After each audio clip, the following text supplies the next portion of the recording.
These simple golf swing tips will give you the best idea of how the perfect downswing should feel, which I'm sure you're all looking for in your golf swings. All the top golf pros in the world will start their downswings like this, and you should too. We see so many amateur golfers with poor downswing sequencing, resulting in slicing the golf ball and losing loads of distance because you want to start your downswings with your upper body and your arms. Moving your club path out to in, swinging across it, you get the message. But to help you understand the downswing feels, we need you to start to get your golf swings starting a downswing with your lower body. If we can get you starting your downswings with your lower body, you are more likely to have a better club path, resulting in less curvature in your golf shots, more power in your golf swing, adding distance to your golf shots, and finally creating better rotation,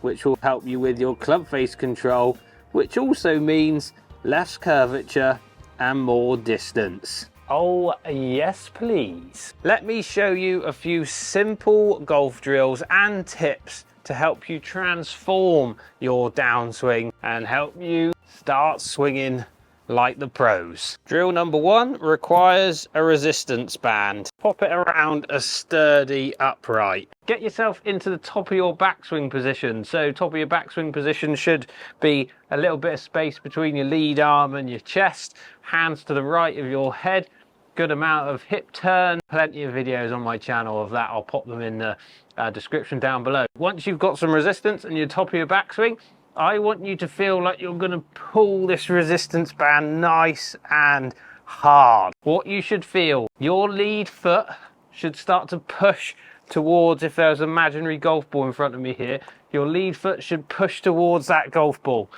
Look at what happens to my lead leg. It starts to straighten out. It gets my hips opening, pushing my left butt cheek backwards. My trail foot is pushing away from the target. So I'm pushing this way in the ground, making me go towards the target.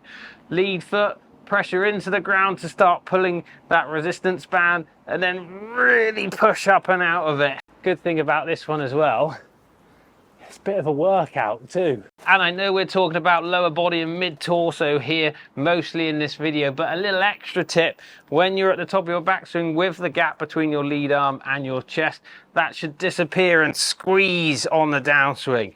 All good players and tour pros are getting that gap, squeezing it on the way down as they start to use the ground properly. Drill number two requires your lob wedge or sand wedge, a club to hit with, and some balls to whack. Get your lob wedge or sand wedge and place it under your trail foot, so you're basically standing on the face of the club. That will pop the shaft of the club around calf height. I got this drill yonks ago from a coach when I was an amateur, and it's so good. Set yourself up like you're going to hit a golf ball, and we need you to get all the same feelings and sensations that you had in drill number one with that resistance band.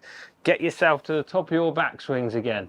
Now we're going to start pushing in the ground with our lead foot towards that golf ball after we've put some pressure into it. Pressure in, push towards that golf ball. That'll make our hips start to turn, our legs start to straighten, and if you're doing it correctly, that lead leg will start to connect with that shaft. So it's just there as a sensation and sort of an aid to make sure that you're pushing in the ground at the right times and the right place.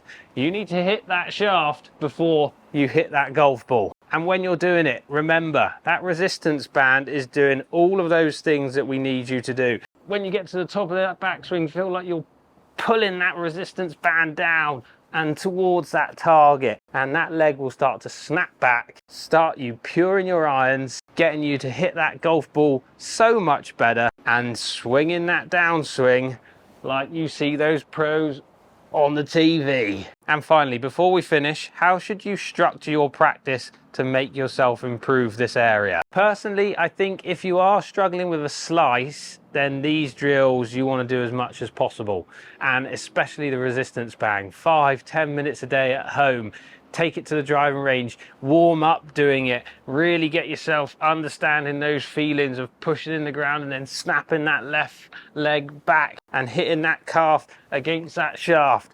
Take that resistance band everywhere with you. Do it every day at home. If you go to the range loads, drill number 2 is also great for you. Hit 3-4 shots doing it and then start to mix it up. Do a couple of drill shots, do a couple of normal shots until you feel like you're getting those feelings and you can start to see that strike improving and crisping up. Time for you to go and transform your downswings. Let me know in the comments down below if you've tried these drills, if you use resistance bands and things like that to help your golf. I'd love to know in the comments down below.